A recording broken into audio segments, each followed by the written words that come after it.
Bien, muy buenas tardes con todos los que están en esta sala de conferencias virtual de Cátedra Cosco.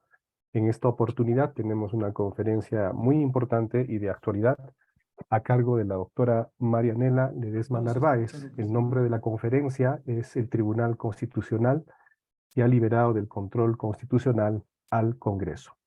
Bien, en esta oportunidad, nuestra expositora, la doctora Marianela Ledesma Narváez, podríamos hacer una amplia exposición de sus antecedentes profesionales, de su experiencia profesional como magistrada, etcétera, pero creo que podríamos resumir en pocas palabras porque su prestigio y su profesionalismo la preceden a la doctora Ledesma. Ella ha sido, empecemos por lo fundamental en nuestro país, presidenta del Tribunal Constitucional. Ergo ha sido una magistrada de un tribunal de cierre importante, que es el Tribunal Constitucional en el Perú.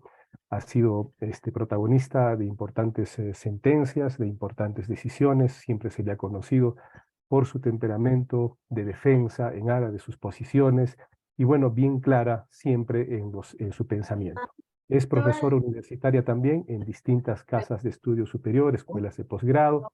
Es autora de varios libros, principalmente libros de su especialidad en Derecho Procesal Civil, y de seguro en el futuro nos va a regalar algunos títulos como producto de su experiencia en el Tribunal Constitucional. En lo personal, a mí me place mucho ser amiga de la doctora, amigo de la doctora Ledesma, y principalmente dar testimonio de que ella esencialmente es la misma persona siempre. Yo la he conocido en el tribunal como presidenta, la he conocido de a pie y siempre nos damos un abrazo, como yo le digo, un abrazo cusqueño. Bien, estimados amigos de cátedra, por favor mantengan sus micros apagados. Al final de la conferencia seguramente va a haber lugar para algunas preguntas. Y bueno, sin mayores expresiones, dejo el uso de la palabra a la doctora Marianela Ledesma Narváez, ex magistrada del Tribunal Constitucional, para que nos brinde la conferencia correspondiente. Buenas tardes, doctora Marianela. Buenas tardes. Mis primeras palabras son de agradecimiento a Cátedra Cusco por invitarme a participar en este evento y de manera especial también aprecio el saludo y las palabras de nuestro amigo Fernando Murillo, a quienes nos une un lazo de amistad, diríamos ya de décadas, ¿no? Desde cuando todavía iba a dictar clases a la Universidad Nacional en el Cusco, ¿no? Entonces, bueno, yo agradezco esa deferencia y, y bueno, como se ha citado, vamos a hablar de manera puntual en relación a la reciente sentencia que ha emitido el tribunal, que es la sentencia 74/2023, que aborda el tema competencial entre el Congreso y el Poder Judicial. Para empezar esta intervención, permítame decirles que voy a plantear unas ideas básicas generales, luego aterrizaremos al caso en concreto para finalizar con algunas conclusiones. Bueno, lo primero que quisiera recordar, ¿no? Recordar a todo el auditorio es que Doctora Ledesma, por favor, active nuevamente su micro. Por error la he silenciado. Doctora Ledesma, su micro, por favor, actívelo. Doctora Ledesma, ya, perfecto, ya. gracias. Es recordar que el poder es uno solo. En esta organización llamada Estado, el poder es uno solo, que se reparte para su ejercicio en competencias o atribuciones. Entonces, repito, el poder es uno solo que se reparte para el ejercicio en competencias y atribuciones, y que ese ejercicio de esas competencias se tiene que hacer en una lógica de equilibrio, ¿no? En una lógica de equilibrio, y para lograr, por lo menos materializar esta idea del ejercicio del poder en una lógica de equilibrio, existe una labor fundamental que se llama el control. El control permite que el ejercicio del poder se pueda darse dentro del contexto de lo que es el ejercicio de una atribución, ¿no? Y permite corregir o validar ese ejercicio de atribuciones. Esta es una primera idea base que se podría zanjar con una palabra en un modelo de un Estado constitucional como el que nosotros tenemos, que está regido por la supremacía de la Constitución. La palabra o la frase que podría resumir esto que les digo es: no hay zonas exentas de control.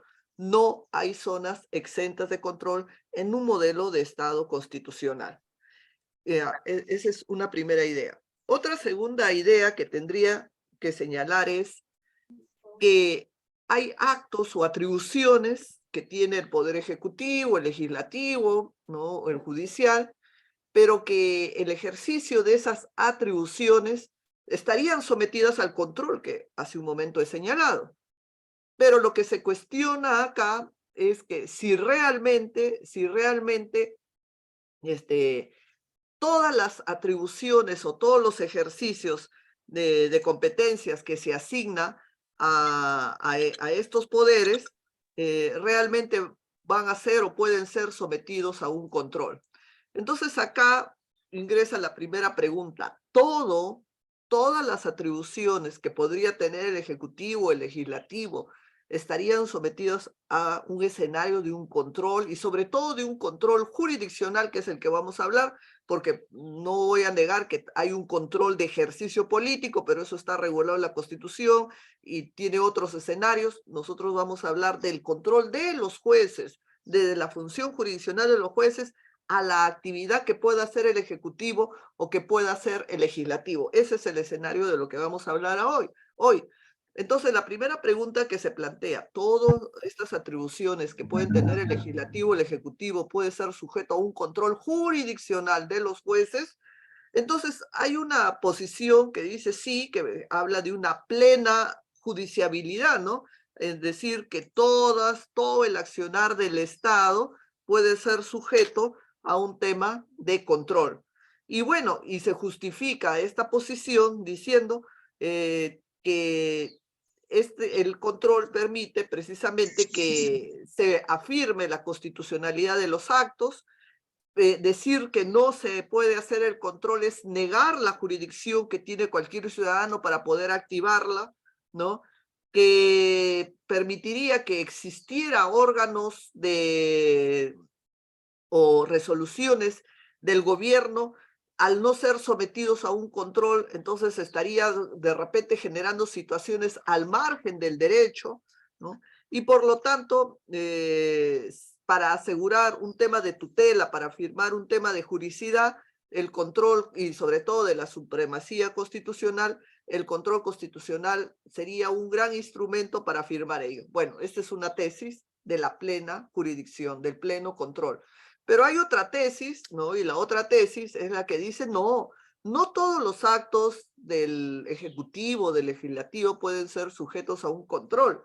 Y esta tesis que libera del control se justifica en que hay determinados actos que son actos políticos, ¿no? Y por lo tanto, al ser actos políticos, estarían ajenos al control. Y lo califican con el nombre con el nombre de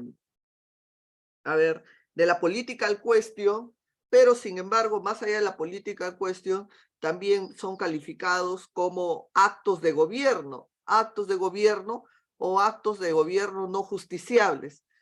La pregunta es: ¿por qué estos actos de gobierno serían no justiciables, no controlados, no podrían los jueces intervenir?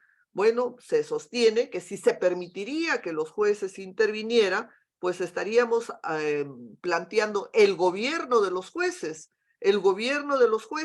porque al final y al cabo los jueces son los que tendrían la última palabra en la decisión de estos actos de gobierno. Ese es el argumento que se señalaría, ¿no?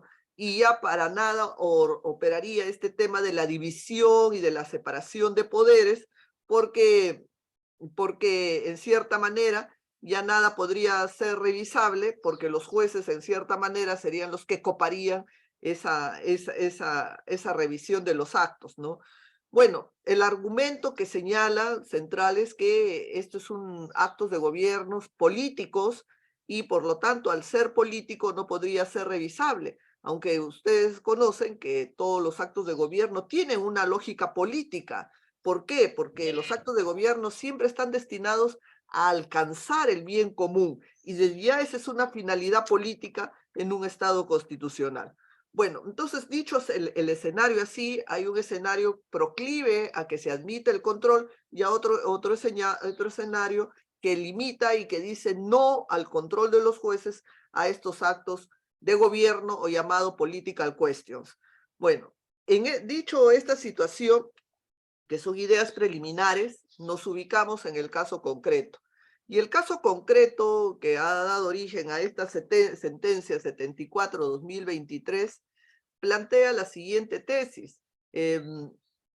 Hay por lo menos tres ideas centrales que se han reunido en una demanda competencial contra el Poder Judicial, cuestionando la intervención de los jueces para controlar, primero, el procedimiento de elección del defensor del pueblo, segundo, para controlar la intervención en una denuncia constitucional contra el miembro del Jurado Nacional de Elecciones, y una tercera vinculada al proyecto de ley que en el Congreso se estaba trabajando en un tema de la SUNEDU en cuanto a la organización y la composición de la SUNEDU.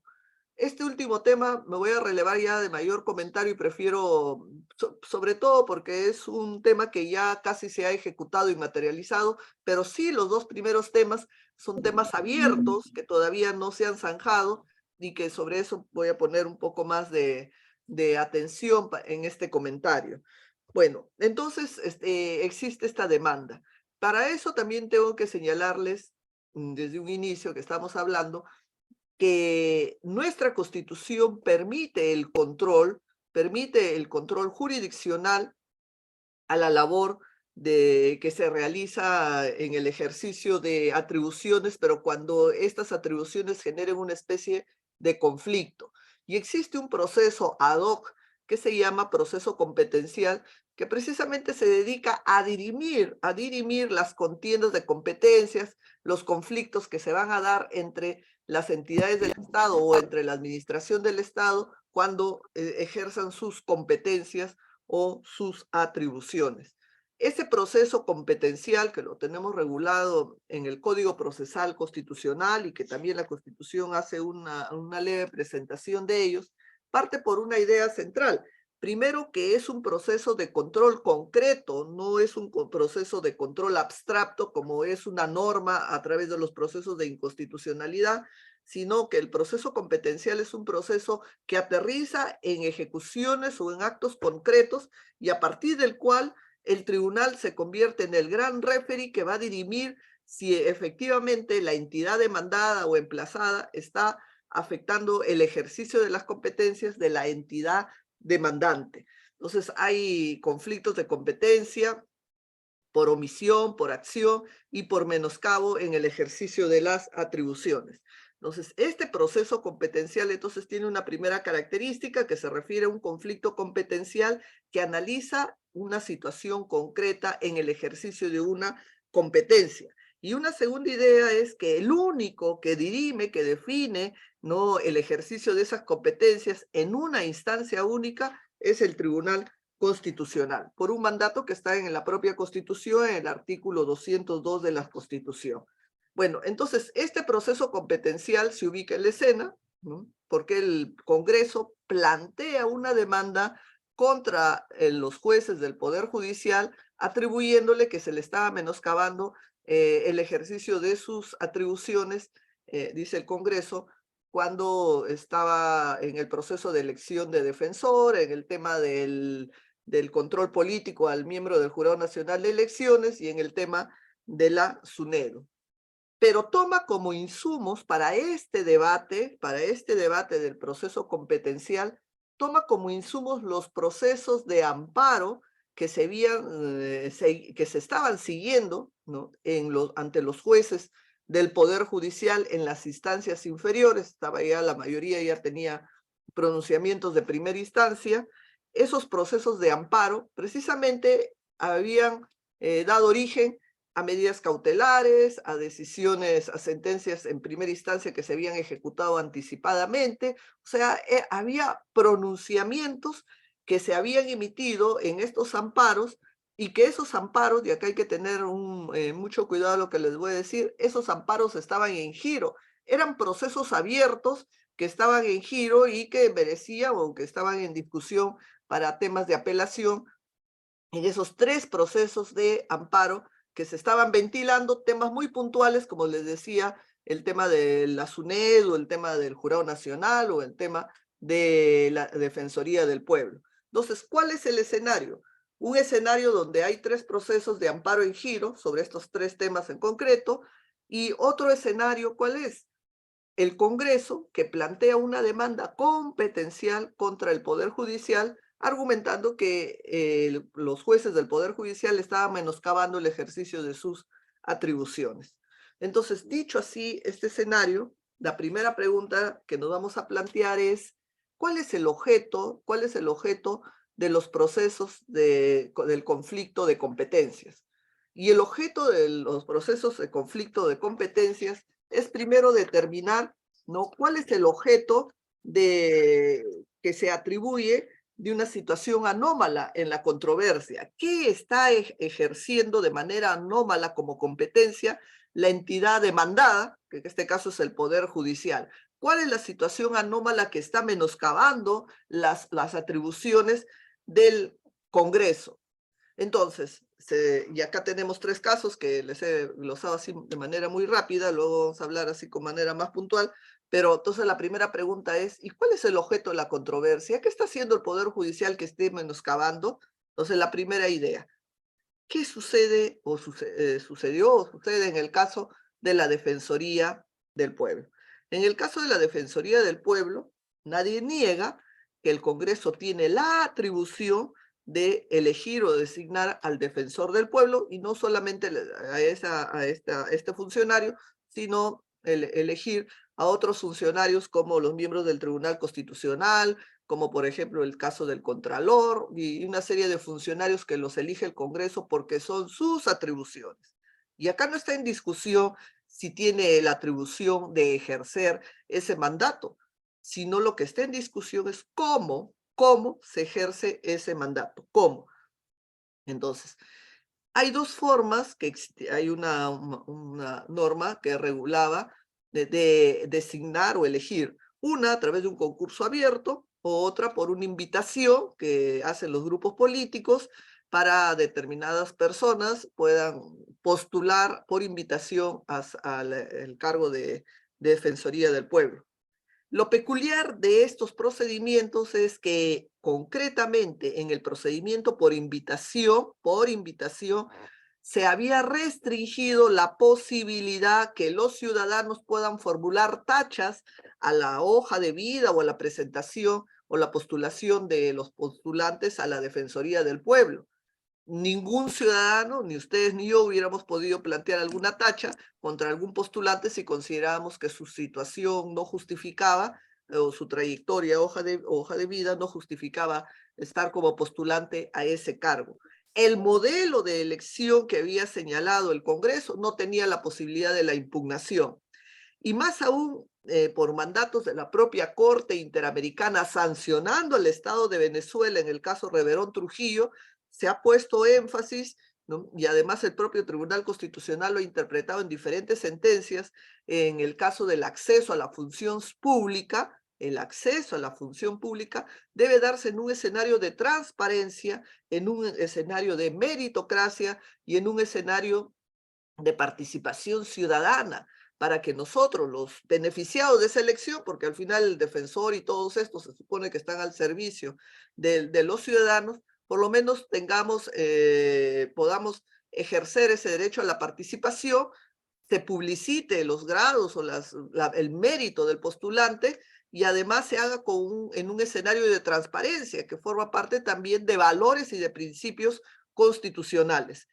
Lamentablemente, el procedimiento que tenía el Congreso no contemplaba esa situación, y fue el sindicato de la Defensoría del Pueblo el que planteó una acción de amparo ante los jueces en Lima frente a esta forma de elección, y es el juez constitucional, el juez de amparo, que declaró fundada alguna medida cautelar para evitar la irreversibilidad de la elección y exigió que el Congreso diseñe un procedimiento donde se privilegie estos tres principios que les he señalado: transparencia, meritocracia y participación ciudadana, y en tanto no corrija el procedimiento, pues se tendrá que suspender todo el tiempo que les demore en corregir esta situación anómala.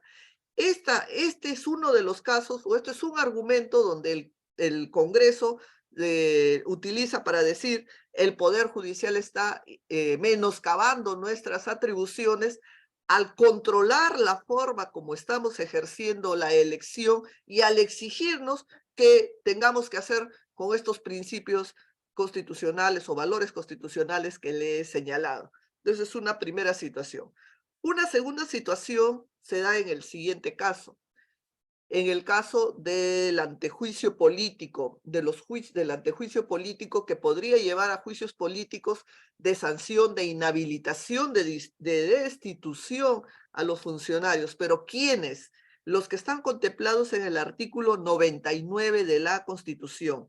Si ustedes revisan el artículo 99 de la Constitución, ahí van a encontrar un menú de funcionarios que están sometidos al tema del antejuicio político. Artículo 99, voy a leer: corresponde a la Comisión Permanente a acusar ante el Congreso al presidente de la República, a los ministros de Estado, a los miembros del Tribunal Constitucional, a los miembros de la Junta Nacional de Justicia, a los fiscales supremos, defensor del pueblo, contralor, y sigue leyendo, y en ninguna línea del artículo 99 van a encontrar que el presidente del Jurado Nacional de Elecciones esté sometido a los alcances del artículo 99. No está dentro de esos alcances la intervención del miembro de la Junta Nacional, del Jurado Nacional de Elecciones. Sin embargo, el Congreso decidió iniciar un proceso de denuncia constitucional contra este funcionario. Y es este funcionario, de apellido Salas, Arenas, que decidió plantear tutela ante los jueces del Estado, un amparo diciendo que se está vulnerando el principio de legalidad, que es el principio básico. Yo no estoy comprendido dentro del artículo 99, y cómo así me van a comprender en una denuncia constitucional si yo no formo parte de ese grupo de funcionarios al que el constituyente ha señalado dentro del artículo 99. Y sin hacer mayor esfuerzo, ni la de lectura del artículo 99, lo único que hizo el juez es declarar fundado su pedido y ordenar al Congreso que haga todas sus investigaciones, menos que incorpore pues a los miembros del Jurado Nacional de Elecciones, de manera concreta al presidente de esta institución, ¿no? Ese es un argumento que utiliza el Congreso para decir: me están menoscabando mis facultades al interferir desde el Poder Judicial y evitar que un funcionario que no está comprendido en el artículo 99 sea sometido a los alcances de una denuncia constitucional. Y un tercer supuesto que involucra es el tema de la SUNEDU, cuando a través de un proyecto de ley, que bueno, todos los que creo que tienen alguna vinculación o expectativa en el tema académico, en los universitarios, un proyecto de ley que contemplaba la alteración de la composición de los órganos de gobierno de SUNEDU, ¿no?, que debilitaba en cierta manera el control a determinados actos de la actividad universitaria, que también se invocó el Congreso para justificar que había una interferencia en las atribuciones del Congreso al paralizarle el debate de un proyecto de ley en ese sentido. Bueno, en esencia, esos han sido los argumentos para justificar la demanda competencial. Y la primera pregunta que les había dicho es: hay que determinar si este proceso competencial reúne precisamente una controversia en el ejercicio de una atribución, ¿no? Hay acá una pugna, una controversia en el ejercicio de las atribuciones que viene ejerciendo el Poder Judicial y que menoscaba las atribuciones que tiene que ejercer el Congreso. Entonces, de lo que se puede advertir y de la decisión final que han tomado los jueces del Poder Judicial, en ninguna línea aparece algún mandato donde ordena los jueces del Poder Judicial, ordena elegir a tal defensor, ordena considerar como postulantes a tales personas para el cargo de defensor. En ningún extremo, por lo menos en el tema de la defensoría, existe algún mandato del Poder Judicial que disponga, ¿no?, que sea tal persona el defensor o tales personas sean los postulantes a la defensoría. Si hubiera esa situación, diríamos, claro, se está invadiendo competencias, porque eso es una facultad que le corresponde al Congreso. Lo que hay es, lo que hace todo juez constitucional, es controlar el ejercicio de las atribuciones, controlar cómo uno ejerce esas atribuciones. Y la base legal para ejercer ese control no solo está en el artículo 138, que le corresponde estrictamente a los jueces el ejercicio de la jurisdicción cuando hay conflictos, sino sobre todo en el artículo 45 de la Constitución, que todos debemos recordar, que el poder se ejerce con límites. Y si yo tengo una atribución para hacer determinada actividad, esa atribución también tiene que darse bajo un marco de límites, de garantías, ¿no?, de garantías en las que yo tengo que ejercer esa atribución. Las atribuciones no se pueden ejercer de manera desbordada, de manera desbocada, ¿no?, sino tiene que darse dentro de un marco jurídico constitucional. ¿Para evitar qué? Para evitar ejercicios arbitrarios de las atribuciones, arbitrarios. Por lo tanto, yo tendría que decir que acá no hay ninguna afectación a un tema competencial desde el ámbito del Poder Judicial hacia la atribución de los jueces, hacia la atribución del Congreso. Y la sentencia, si ustedes leen, cuando lo lean, la sentencia señala y quiere equiparar, ¿no?, a otros casos donde el Tribunal Constitucional ha controlado la actividad de los jueces en una controversia competencial en relación al Ejecutivo. Y ustedes recordarán el caso competencial de las pesqueras y el caso competencial de los ascensos y nombramientos de la policía. Hago una breve referencia a esto. Hace algunos años, algunas entidades judiciales, algunos jueces, ¿no?, dictaban permisos de pesca, otorgaban permisos de pesca, pese a que por mandato legal, quien otorga un permiso de pesca produce, le corresponde al Ejecutivo dictar o emitir esas declaraciones o esos permisos de pesca. Y además, había también, en el caso de la Policía Nacional, jueces que no solo ordenaban el pago de beneficios, sino de ascensos a los miembros de la Policía Nacional, cuando quien le corresponde ejercer el ascenso es la propia institución, la propia policía y con todo un procedimiento propio del Ministerio del Interior. Ustedes de repente habrán leído alguna resolución de donde habían policías que pasaban a retiro por renovación de cuadros y luego terminaban siendo repuestos, siendo ascendidos, les otorgaban beneficios los jueces. Y eso no era la competencia de los jueces, eso es una competencia de la policía y del Ministerio del Interior. Hubo precisamente una contienda de competencias donde el Ejecutivo produce o el Ministerio del Interior, la propia policía, cuestionó la labor de los jueces, se llevó al Tribunal Constitucional y el Tribunal Constitucional zanjó que efectivamente los jueces no pueden estar dando permisos de pesca ni pueden estar generando ascensos a los miembros de la policía, y sobre todo cuando estos ya han sido pasados al retiro. Y esa discusión se dio porque existían decisiones de los jueces, así, nombre y apellido, jueces que otorgaban licencias, que ordenaban ascensos y todo.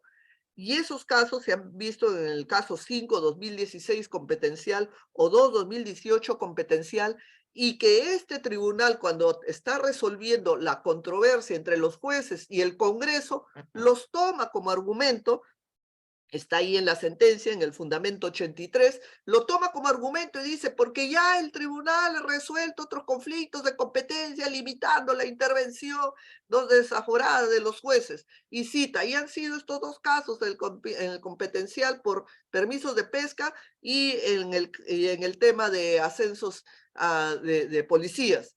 Claro, pero es que esos casos no pueden asimilarse a las decisiones que han venido tomando los jueces en el caso de la SUNEDU, en el caso del Jurado Nacional o en el caso de la Defensoría, porque en esos casos, en ninguna línea, en ningún mandato judicial, ningún juez ha ordenado designar defensores o ha ordenado que esta es la lista de los postulantes, como sí sucedía en el caso de Produce o en el caso de los ascensos el caso de los policías. Ahí sí había una flagrante afectación a las competencias del Ejecutivo, ¿no? Y por eso el tribunal lo corrigió. En cambio, en estos casos que estamos analizando y que da origen a esta sentencia 74-2023, no hay en ningún extremo que un juez se haya atrevido a ejercer una atribución que es propia del Congreso. Entonces, ¿qué se han atrevido los jueces? Se han atrevido a ejercer lo que hace todo juez, es el control constitucional de los actos de gobierno, los actos políticos, que podríamos separar a un lado los que puedan ser actos políticos no justiciables, que luego hablaré dentro de un momento si realmente estamos en ese supuesto, no, pero se han atrevido a corregir, a verificar del cómo se viene ejerciendo una atribución. Y ese ejercicio de atribución, vuelvo a repetir, se da dentro de un marco constitucional. No hay poder sin límites, todo poder se ejerce con límites, artículo 45 de la Constitución. Yo ejerzo mis atribuciones con límites y eso tampoco hay que mirarlo como que es una panacea en el ámbito constitucional. Acá hay de repente personas que les interesa el derecho privado y también el derecho privado uno ejerce atribuciones, pero también con límites. No es que las atribuciones en el derecho privado también son ilimitadas y desbordadas. Pongo solamente dos ejemplos.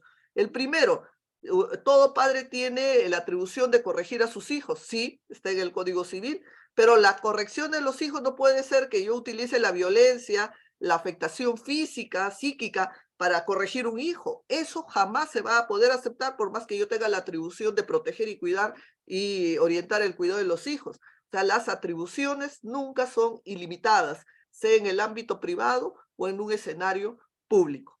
Bueno, entonces, esta es una primera observación a la sentencia. Primera observación, el objeto de controversia realmente no encierra una contienda de competencias donde alguien se haya irrogado una competencia para despojar de ella a la otra entidad.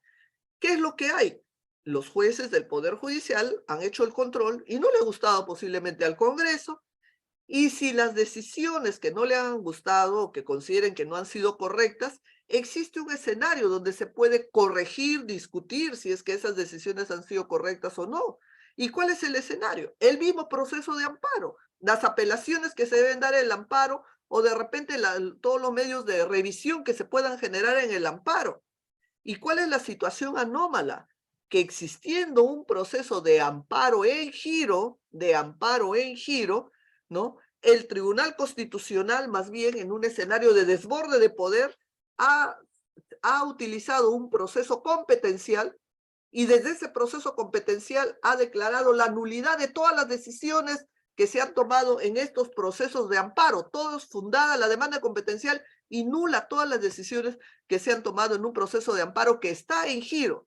Si el Congreso tendría alguna situación de repente que cuestionar porque consideraría de que los jueces han inaplicado mal una norma, que de repente no se ha apreciado correctamente el caso y la norma y la forma como los jueces constitucionales están abordando este caso en los procesos de amparo, tienen el escenario de la revisión, la apelación y todo lo que les pudiera señalar. Pero a pesar de ello, ¿no? El Tribunal Constitucional ha perdido la perspectiva de someter a un control constitucional, a un proceso competencial, una materia y un caso que no tiene nada de competencial.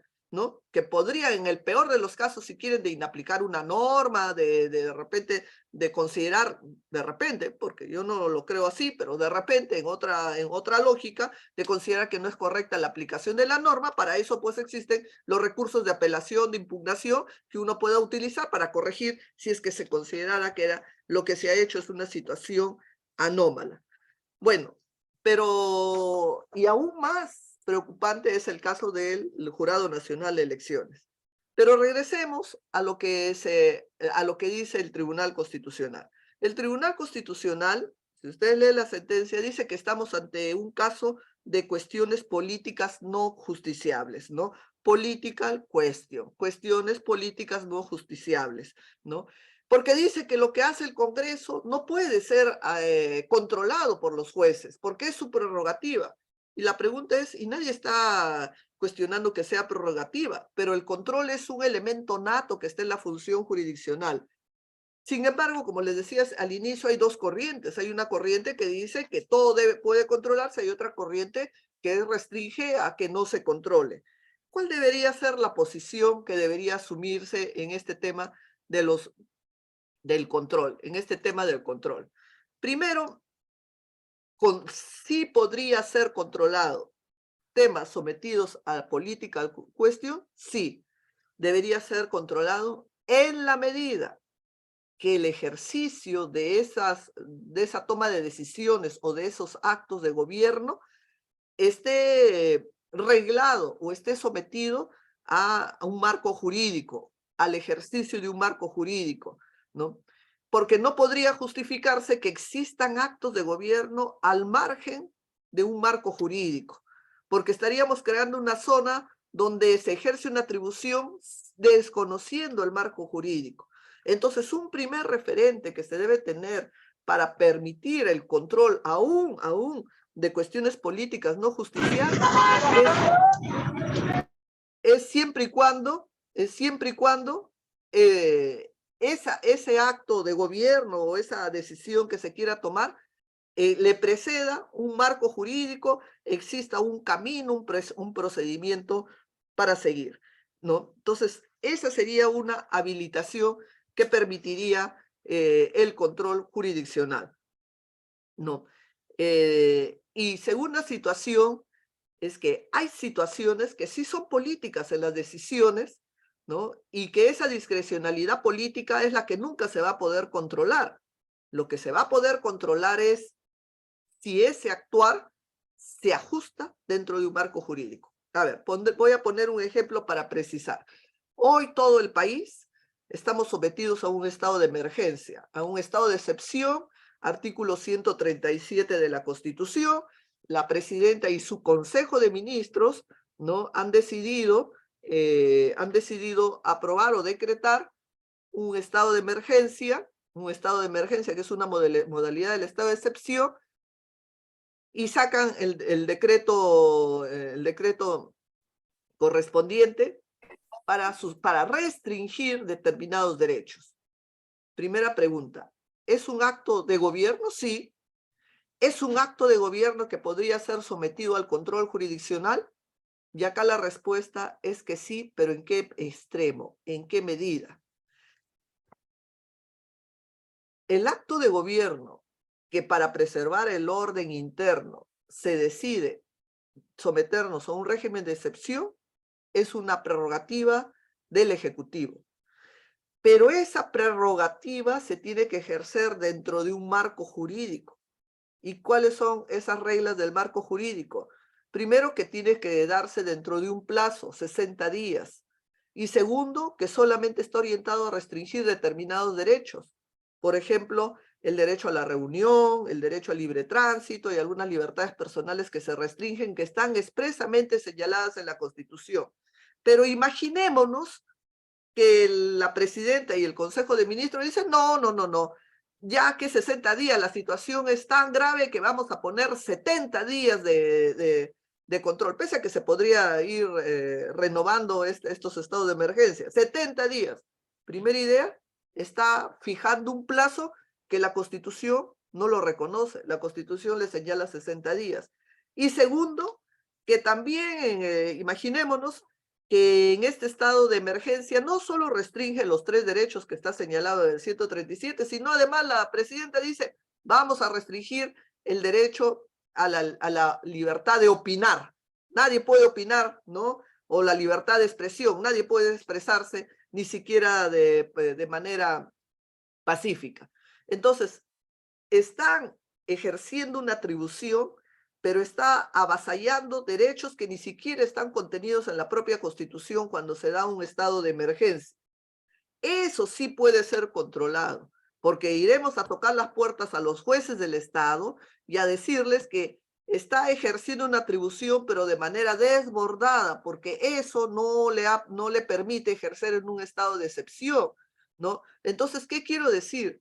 Que si bien la política cuestión existe y que son temas de una competencia política que se ejerce para que un funcionario pueda tomar esa decisión, si estas políticas están regladas, sometidas a ciertos cauces del ordenamiento, sí es posible controlar para verificar que ese ejercicio se haga dentro de esos cauces jurídicos, porque si no fuera así, estaríamos generando pues situaciones que llevarían a desconocer el derecho, ¿no? A tener situaciones inclusive ilícitas, contrarias al derecho, ¿no? En ejercicio de una atribución, y eso es precisamente la labor que le corresponde a todo, pues, ¿no? Controlar que lo que se haga dentro del marco jurídico que ya está reglado. El ejemplo del 137 es el que he puesto, ¿no? Entonces, lo que quiero decir es, para redondear ya la idea, que en esencia acá no hay un conflicto de competencias, acá el poder,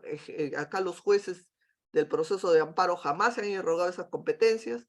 Dos, que los jueces lo que han hecho es controlar el ejercicio de unas competencias para que se ajuste a valores, a reglas, a normas constitucionales, ¿no? Y ese control tiene una base constitucional, que es la base de un Estado constitucional, y por algo existen, ¿no? Los jueces del fuero constitucional que se termina en las decisiones del Tribunal Constitucional. Tercera idea, que acá no hay un tema de cuestiones políticas no justiciables, no lo hay, porque en el caso de la Defensoría, lo que hay es verificar tu procedimiento si se ajusta a los mandatos, inclusive a la jurisprudencia de la Corte Interamericana y a los criterios de interpretación que ha tenido el Tribunal Constitucional en lo que es la función pública, meritocracia, transparencia y participación ciudadana, ¿no? Que ajuste ese mecanismo y que elija a quien quiere, pero que se dé dentro de estos marcos que forman parte precisamente de esas garantías constitucionales, ¿no? Ahora, y más todavía no es political question, ¿no? No es un tema que no se puede tocar cuando se pretende someter a un funcionario del Jurado Nacional de Elecciones a una denuncia constitucional cuando ni el artículo 99 lo tiene. Es la vulneración al principio de legalidad. ¿Qué ha dicho o qué han dicho los, eh, los magistrados para justificar su intervención? Han dicho que el juez se ha equivocado, nula su decisión en el proceso de amparo. Argumenta que como el señor Salas Arenas es miembro de la Corte Suprema y los miembros de la Corte Suprema están sometidos al artículo 99, a este antejuicio y toda esta situación, ¿no? Entonces, por añadidura, también está comprendido dentro de los alcances del artículo 99. Lo que no advierten es que el señor Salas Arenas no está comportándose como un magistrado de la Corte Suprema, está comportándose y dejó de ejercer los actos como magistrado de la Corte Suprema, está comportándose como titular de un jurado nacional de elecciones, ¿no? Y que tiene otra lógica. Y además también no solo pretenden comprender al presidente del jurado nacional, sino al jefe de la ONFE y a la jefe de la RENIEC, los tres miembros que forman parte del sistema electoral. Bueno, o de la justicia o del sistema electoral. Bueno, entonces acá yo ni siquiera hay que hacer mucho esfuerzo para decir que estamos ante un tema de una political question. Aquí estamos ante el cumplimiento de un mandato legal, de un mandato constitucional, donde un juez lo único que hace es dar tutela a un funcionario que se le pretende incorporar en los alcances del artículo 90 cuando expresamente ni siquiera aparece ahí, ¿no? Entonces ahí tampoco veo por ningún extremo que hablemos de una cuestión política justiciable. Más bien yo lo que veo acá sí es una abierta, por parte del Tribunal Constitucional, es una abierta afectación a mandatos constitucionales. Más bien sí veo y leo en esta sentencia un tema de infracción constitucional de parte de los que están suscribiendo esta sentencia. Infracción que se basa en tres temas, ¿no? La afectación al artículo 202.2 de la Constitución, donde señala, el artículo 202 de la Constitución, señala que los miembros del Tribunal Constitucional pueden conocer, no de los procesos que estén en giro cuando les dé la gana, porque no estamos ante un poder ilimitado. Le corresponde 202, inciso 2, literalmente conocer, le voy a leer, conocer y en última y definitiva instancia las resoluciones que sean denegatorias de amparo, habeas corpus y todo. Solamente en esas condiciones el tribunal habilita su competencia para conocer esos supuestos. Este no era el supuesto para que ellos intervengan, porque los procesos no tenían nada de denegatorio, al contrario, todos eran fundados. Y además estaban en trámite, y además estaban en revisión, estaban en apelación. Pero desde la alta cúspide del tribunal decidieron conocer los procesos en giro y declarar su nulidad de algunas sentencias y la nulidad de todo lo actuado en otros casos. Entonces, eso es afectación al artículo 202 al abocarse irregularmente y tomar una decisión en estos amparos. Y aún más, un segundo argumento para hablar de infracción constitucional está en el artículo 139 de la Constitución, inciso 12, donde literalmente la Constitución señala que ninguna autoridad, y la palabra ninguno, es tajante, no dice con excepción del tribunal, ninguna autoridad puede abocarse a causas pendientes y sobre todo ni interferir en el ejercicio de sus funciones. Y acá, más que interferir, de frente ya han declarado la nulidad de las resoluciones que los jueces han dictado en los procesos de amparo y en otro proceso han declarado la nulidad de todo lo actuado y se han desaparecido hasta el proceso. ¿No? Vuelvo a repetir, el artículo 139 señala que ninguna autoridad puede abocarse a causas pendientes, ¿no? Ni interferir en el ejercicio de sus funciones. Y si esto queda poco, habría que recordar también la afectación al artículo 45 de la Constitución, donde claramente señala que el poder se ejerce con límites, con límites.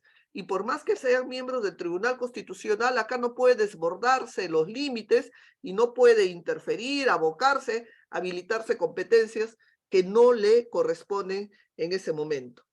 Ahora bien, resulta paradójico que cuando el Tribunal Constitucional invoca en su sentencia, en el fundamento 83, los casos de la policía o los casos del otorgamiento de pesca, ¿no? Como para decir, ya lo han hecho, claro, pero no se lee bien esos casos. Si ustedes leen la parte resolutiva de los casos permiso de pesca y los casos de la policía, en ningún momento el Tribunal Constitucional ha osado declarar la nulidad de esas sentencias que por más que han sido irregulares de generar ascensos a los policías ya en retiro, o por más que ha sido irregular dar permiso de pesca, no, los jueces daban permiso de pesca, nunca se osó declarar la nulidad de esas decisiones. Porque si bien el proceso competencial dirime y dice esto debe hacerse así, esta es la competencia que tiene que ejercerse de esta manera, a la luz de esa decisión ya serán los jueces o ya de las entidades administrativas las que tendrán que ir aplicando en los casos concretos lo que tenga que darse. Pero de ninguna manera uno puede osar a interferir, a intervenir y a alterar decisiones que estén tomadas de esa connotación. Por lo tanto, aún la cita a esa experiencia o esos casos que se señala en el artículo 83 también ni siquiera es correcto para lo que quieran al final sostener. Termino diciendo lo siguiente. A manera de conclusión, sencillamente, 4 ideas centrales. La primera es que el objeto de debate, que es una competencia que se ejerza de manera desbordada y que entre en conflicto con otra entidad que le corresponde esas competencias o que le afecte el ejercicio de sus competencias, no se da en estos casos, porque en ningún extremo encontramos decisiones recaídas en estos amparos, en los que los jueces hayan irrogado y hayan dictado las medidas como las que que se podría señalar, ¿no? Que hayan de nombrar un defensor del pueblo, así como daban permisos de pesca o ascendían a los policías. Acá no hay ningún juez que haya interferido o decir, nómbrese a tal persona como defensor, desígnese a tal persona como candidato a estos cargos, ¿no? Lo que sí se advierte es hay un control constitucional, ¿no? En relación a que el ejercicio de sus atribuciones se haga dentro de ese marco jurídico. Una segunda idea es preocupante que el Tribunal Constitucional afecte el principio de legalidad que le corresponde, en este caso, al sistema de justicia electoral, ¿no? Y permita que funcionarios que no tienen nada que ver y no están comprendidos en el artículo 99 sean sometidos a antejuicios. Hay que recordar que los poderes públicos deben actuar dentro de sus competencias establecidas, ¿no? Y no se puede, pues, desbordar incorporando a personas que ni siquiera están, por lo menos, citadas ahí. Y tanto es así que el propio tribunal, en su propia sentencia, le pide al Congreso que haga una reforma constitucional para que incorpore en el artículo 99 a todos los miembros del sistema electoral. Esa es una segunda situación que no justifica acá una contienda de competencias, ¿no?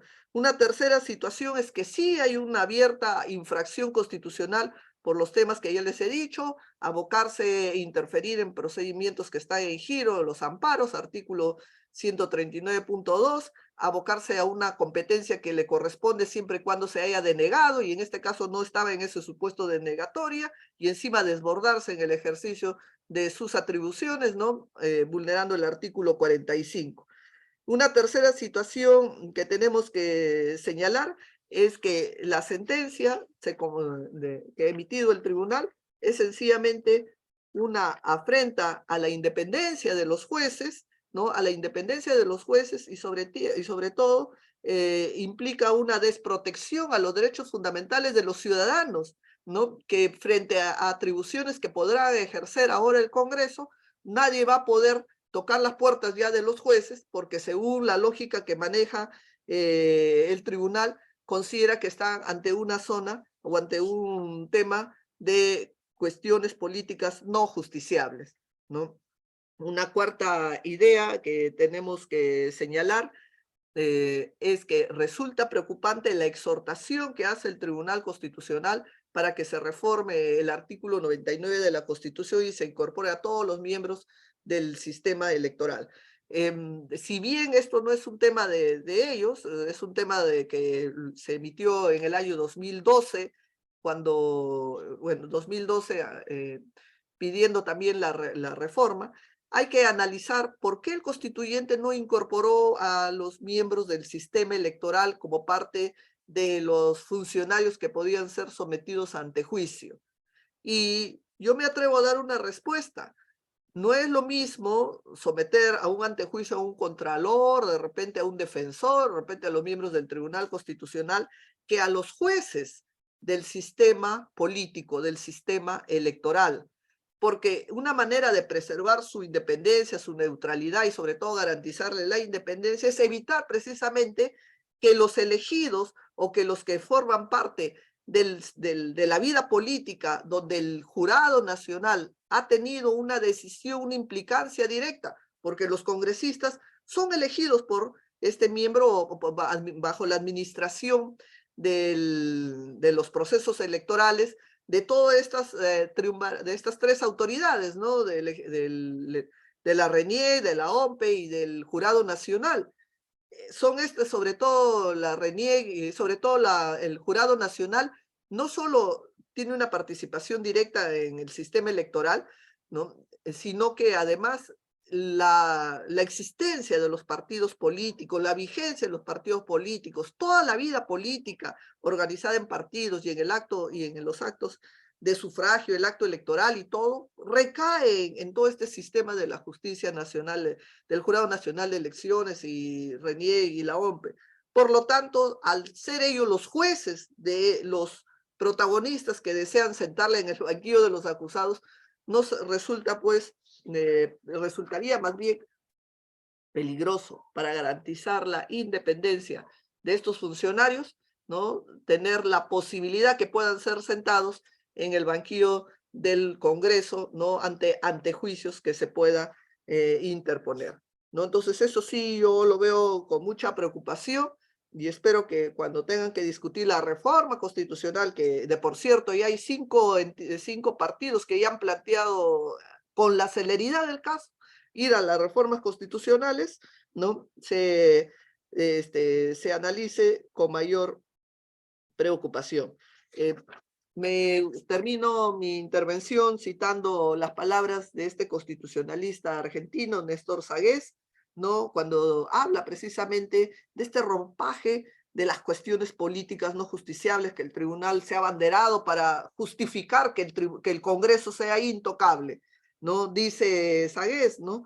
La tesis de las cuestiones políticas no justiciables importa una especie de anomalía, ya que es una excepción al Estado de Derecho.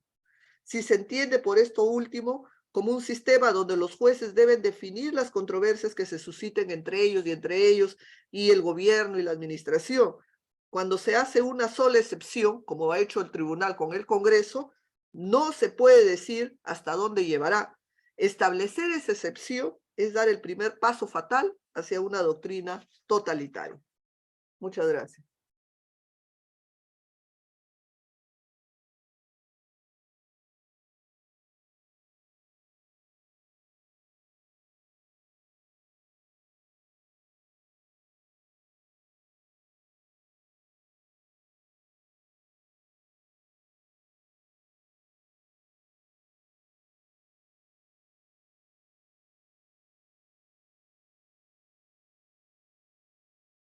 Moderador.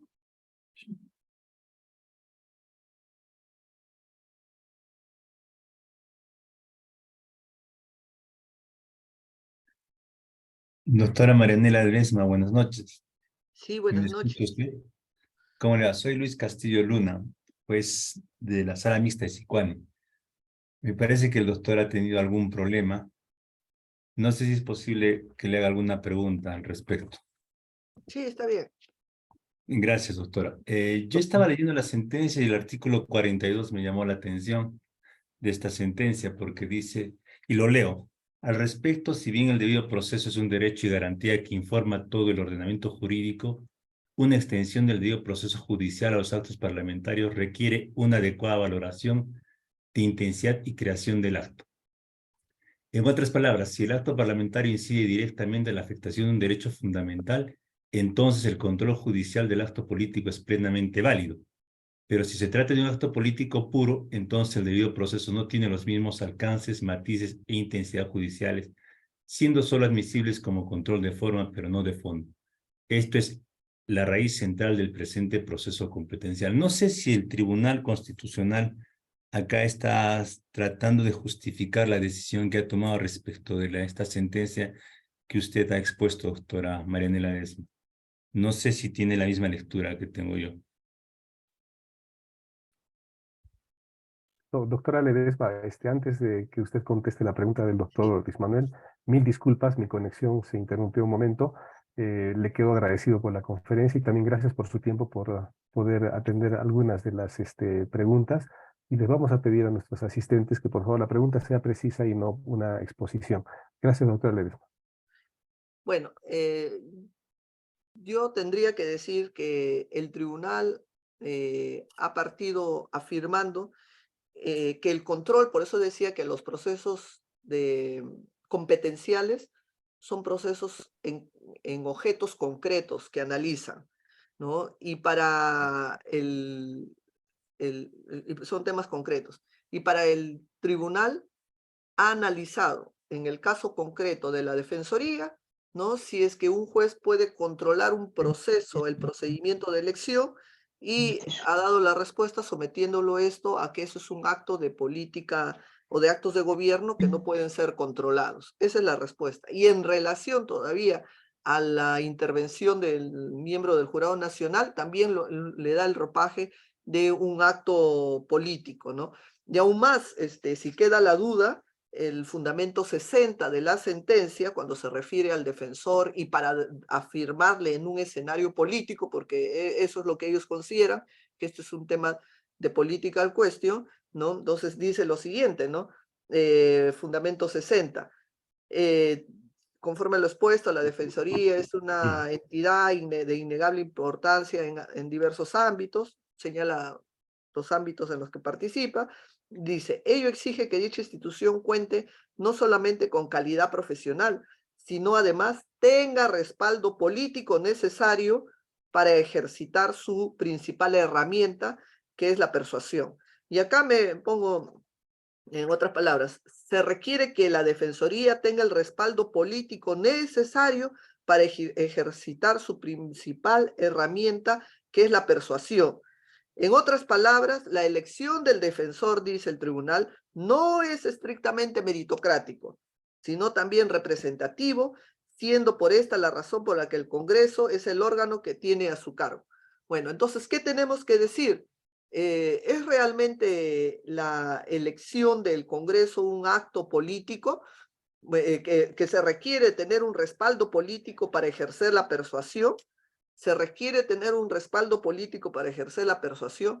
Bueno, primero que si hablaríamos de respaldo político a la fecha, yo no creo que el Congreso sea el medio que pueda ejercer de repente con éxito una persuasión.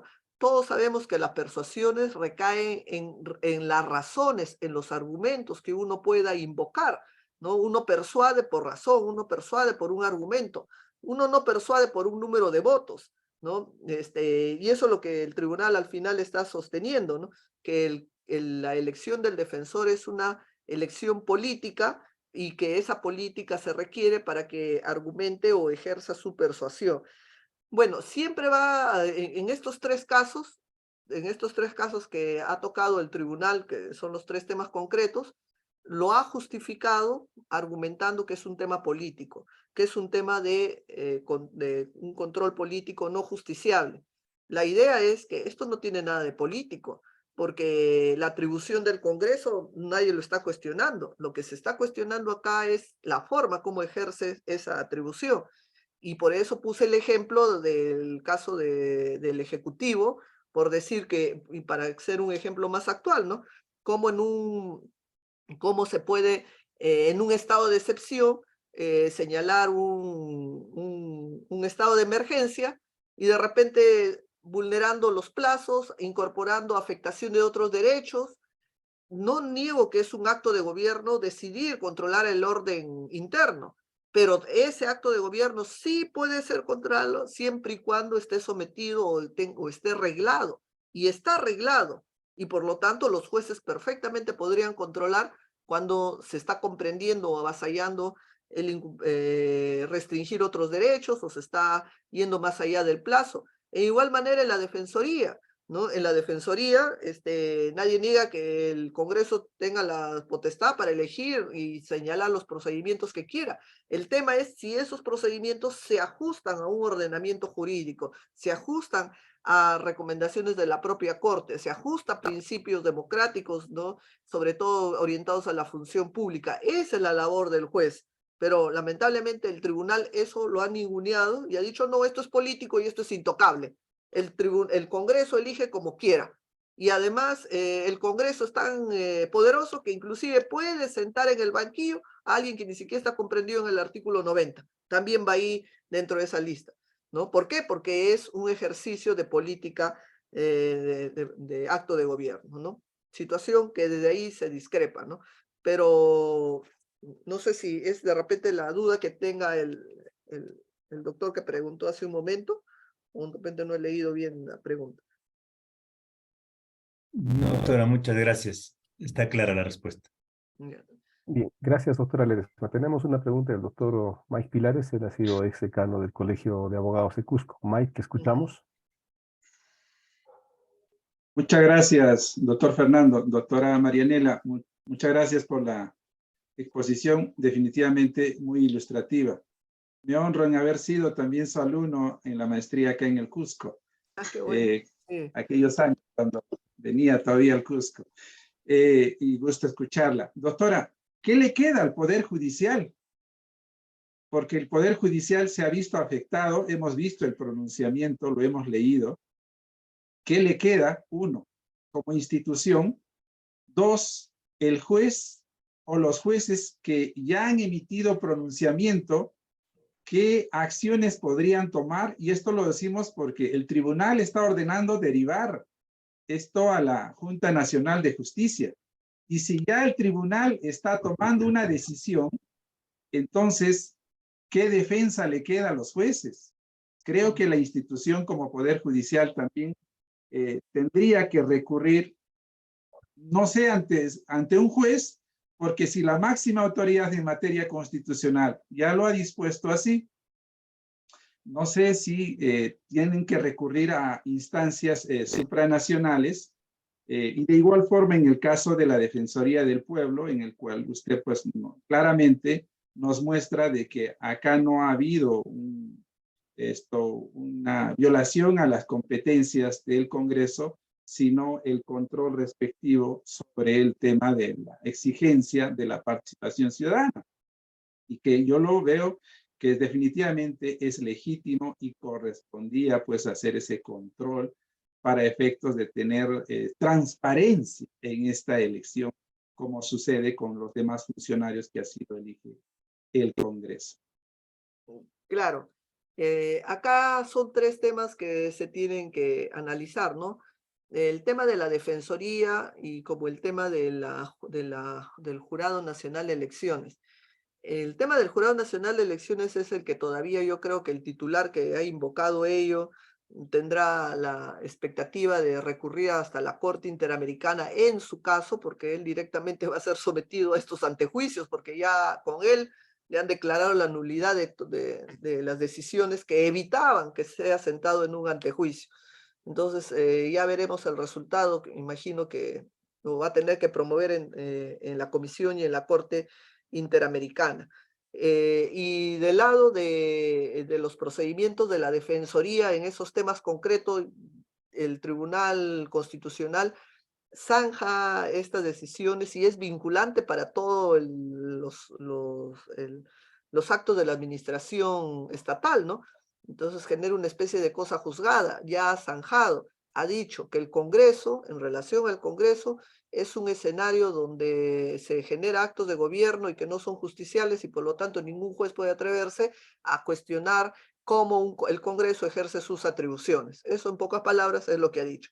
Y bueno, y a estos jueces que se han atrevido, bueno, van a terminar ya en la Junta Nacional. Por eso yo decía, ¿no? Y también como ya lo ha dicho el comunicado de la Corte Suprema, esto afecta la independencia de los jueces y además desprotege a los ciudadanos. Yo ponía el ejemplo, imaginémonos que uno de ustedes pueda ser invitado para ser miembro de la Defensoría, ¿no? Para el concurso, y de repente lleva usted su currículo y lleva el currículo, lo tiene en inglés, porque usted toda su producción académica lo hace en inglés, y sin embargo para los miembros del jurado, pues escribir artículos en inglés, eso no califica para mostrar una actividad académica, y más aún si estos son publicaciones en el extranjero que no están ni siquiera con los, ¿cómo se llama? Los libros que se tiene que señalar o del depósito legal que se tiene que hacer en la Biblioteca Nacional, estaría descalificado.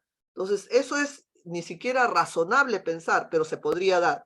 Entonces, acá no habría ya ningún juez que podría decirle al Congreso, oiga, esto es desproporcional, irrazonable, ¿cómo va a sacar usted a un candidato que todavía tiene una producción en otro idioma y todas estas exigencias? Más aún que ni siquiera eso lo ha puesto como una condición para postular. Entonces, para la lógica actual del tribunal, ya no se podría recurrir a un amparo, porque eso estaría vetado. El Congreso, o sea, el Congreso, no está en cierta manera blindado por los jueces, por el Tribunal Constitucional, para evitar que un juez pueda controlar el ejercicio de esas atribuciones, ¿no? Entonces eso implica desproteger a los ciudadanos, como les puse el ejemplo de un postulante que quiera ser retirado de esa manera, ¿no? Y también es una afrenta a la independencia de los jueces, porque les está negando la posibilidad de brindar tutela judicial cuando hay situaciones en conflicto donde los ciudadanos tengan la posibilidad de recurrir a buscar a un juez que corrija no un ejercicio desmedido de una atribución que tiene el Congreso, ¿no? Entonces, preocupante para el Estado constitucional la situación que ha generado y también para un modelo democrático, porque también en cierta manera está afectando y poner en riesgo y no garantizando la independencia de las autoridades en los sistemas electorales, que también están metidos en esta lógica. Gracias, doctora Ledesma. Con ese pensamiento seguramente este tribunal hubiese mandado a la OJMA, a la Junta Nacional de Justicia, al juez Marshall y todos los miembros de la Suprema Corte de los Estados Unidos por el fallo de 1813 en el caso Marbury versus Madison, que es uno de los primeros casos, podríamos decir, de activismo judicial que tiene tanta trascendencia para nosotros en nuestros días. Doctora Ledesma, ¿tiene un poquito más de tiempo? Sí, unos minutos más, claro. Bien, le vamos a dar el uso de la palabra al doctor Tito, que tenía levantada la mano. Doctor Tito, lo escuchamos. Bien, muchas gracias, doctor Murillo. Doctora Ledesma, felicitaciones por la exposición brillante. Y en concreto, la pregunta es la siguiente, ¿no?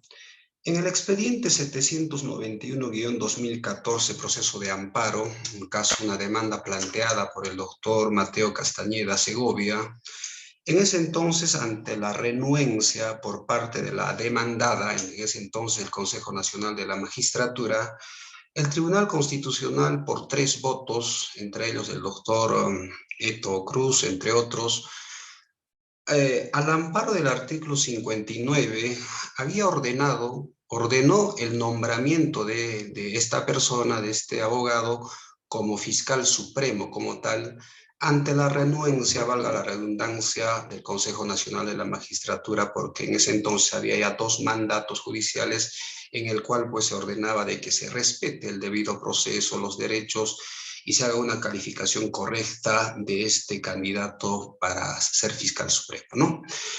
Ante ese hecho y frente a la situación que evidentemente estamos viendo en la sentencia que se está analizando, la pregunta es, ¿cuán factible es que el artículo y en qué situaciones se puede aplicar este artículo 59, si acaso, por ejemplo, llegamos a un escenario en el cual el Congreso de la República o en otros casos el Ejecutivo puede ser renuente a una decisión jurisdiccional que goza de todos los estándares constitucionales y legales, doctora?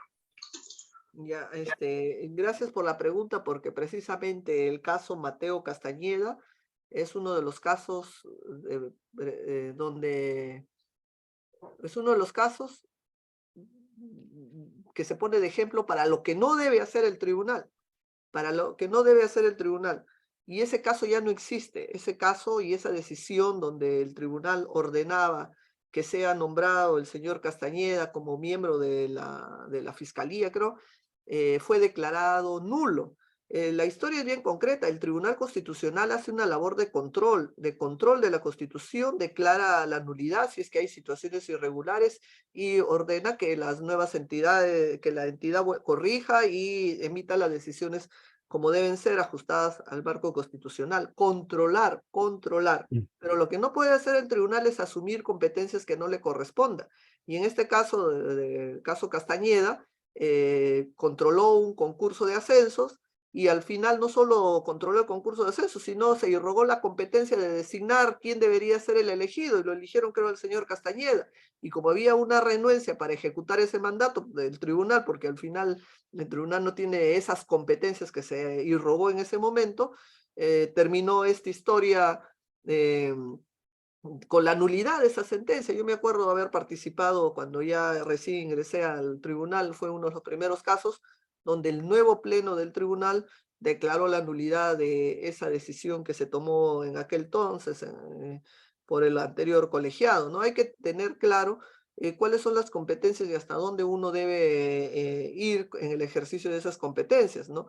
Y ese es el ejemplo más bien de lo que no debe hacer un tribunal, no tomar competencias que no le corresponden y le corresponden a otros entes. ¿Quién era?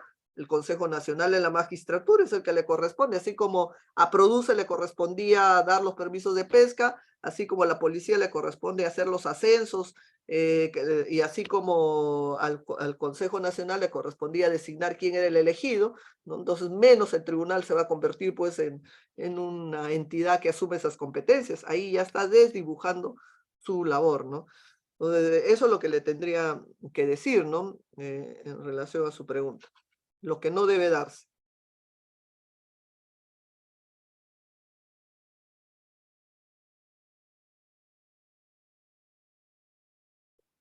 Acá hay una pregunta que me dice, ¿qué cabría hacer el Poder Judicial en su defensa? Bueno, lo que hay que es decantar qué es lo que tiene esta sentencia en relación al Congreso. En relación al Congreso, porque al final el Congreso es el beneficiado de esta sentencia. Eso no implica, o esta sentencia extiende a otros ámbitos de la administración del Estado. Eso no ha sido tocado. La disputa en concreto es Congreso, Poder Judicial. Y la conclusión en concreto es que el Congreso ya se vuelve intocable porque se le ha generado esta especie de manto de political question, de asumir que todo lo que haga el Congreso es un tema de acto de gobierno que se torna intocable. Pero eso no significa que para los otros escenarios donde se aprecie ejercicio desbordado de atribuciones sin un mandato, sin las garantías constitucionales, los jueces no dejen de operar. Sí tienen todas las posibilidades para hacerlo. Solamente en el caso del Congreso son los, en cierta manera, protegidos por este criterio que ha emitido el Tribunal Constitucional. Doctora, buenas noches. Sí. Doctora, con las disculpas acá, doctora, buenas noches, igual con los participantes, muy buenas noches.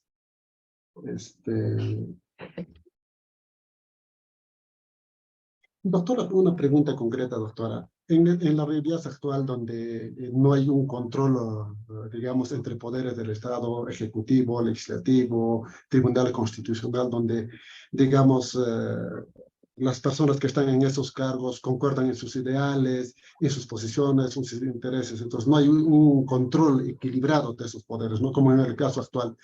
Entonces, porque en esos casos, situaciones, doctora, donde no hay control, todos están en acuerdo, ¿qué se tendría que hacer en un Estado constitucional, doctora? Muchas gracias, muy agradecido por su conferencia. Gracias.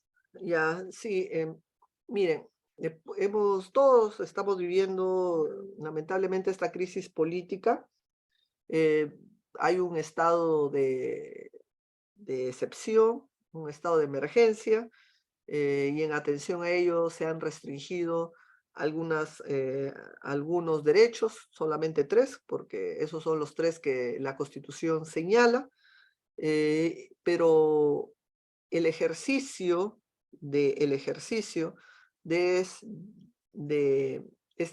estos derechos restringidos en un estado de excepción tiene que ser controlado. Por mandato constitucional hay un control. ¿Quién hace ese control del Ejecutivo en el ejercicio de la restricción de derechos en un estado de excepción? En un primer momento puede ser los jueces en los procesos constitucionales que se dé, en los habeas corpus, ¿no? Se puede, por decir que se le restringe el derecho a la defensa o a poder contar con un abogado en su idioma, pero también hay un control político, no solo es el control jurídico, sino también el control político al ejercicio de esa restricción del estado, de los derechos en un estado de emergencia, sino a cómo se viene abordando la justificación que se ha dado para dictar el estado de emergencia. Se ha dado para dictar el estado de emergencia no porque hay una catástrofe natural, sino porque hay un tema de protesta social que ha llevado a justificar y tome carreteras y todo lo que ya conocemos que ha llevado a justificar este estado.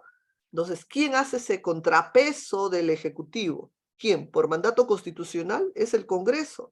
El Congreso va a ejercer un control político a través de las interpelaciones y a través de la censura que se pueda hacer al ministro del Interior, al ministro de Defensa, para preguntar cómo está llevándose a cabo, ¿no?, la respuesta frente a los temas de protesta social y sobre todo si este ejercicio se está generando pues el asesinato de estos ciudadanos. Así debería darse, ¿no? Entonces se supone que debería pues haber acá una interpelación y una corrección a quienes de repente están haciendo un tema de uso desbordado del poder. Sin embargo, ¿qué vemos?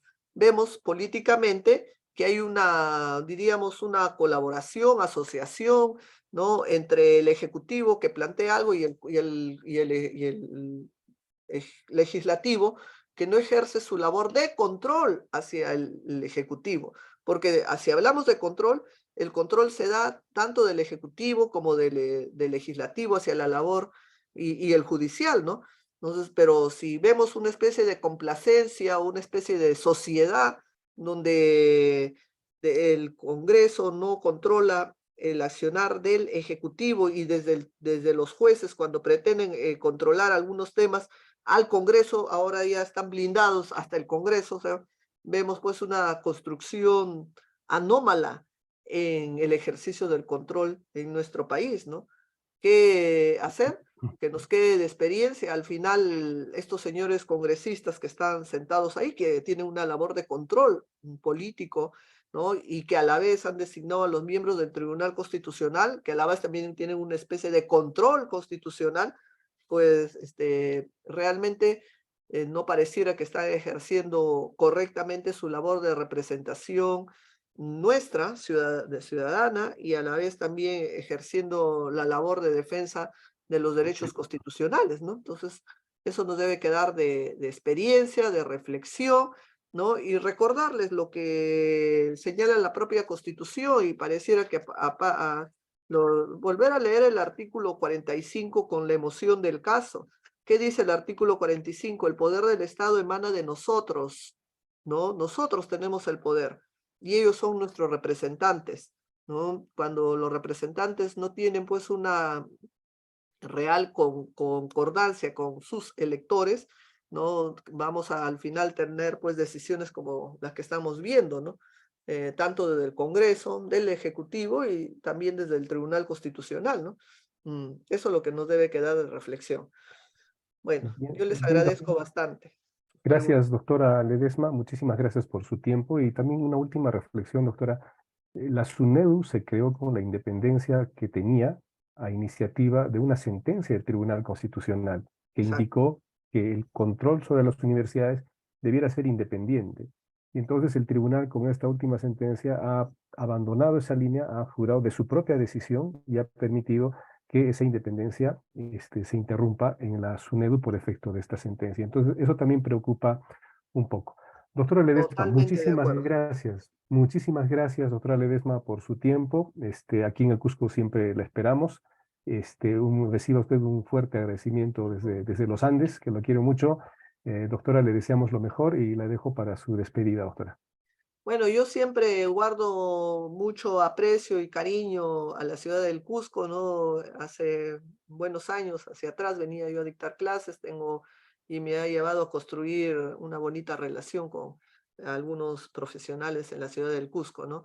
Decirles, bueno, que estamos lamentablemente viviendo una situación de crisis política, pero nada es permanente en la vida ni en las situaciones, así que esperemos que pueda pronto revertirse esta situación y tener de experiencia cómo ejercemos nuestros derechos políticos para al final no terminar decepcionados en la forma como lamentablemente venimos viviendo en estos tiempos en nuestro país, ¿no? Siempre hay que mirar con optimismo. Les mando un abrazo y espero siempre volver a reencontrarnos en algún momento en el Cusco, ¿no?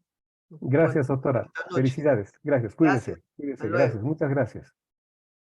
Gracias, doctora Ledesma. Nos vemos. Chao, chao. Gracias con todos.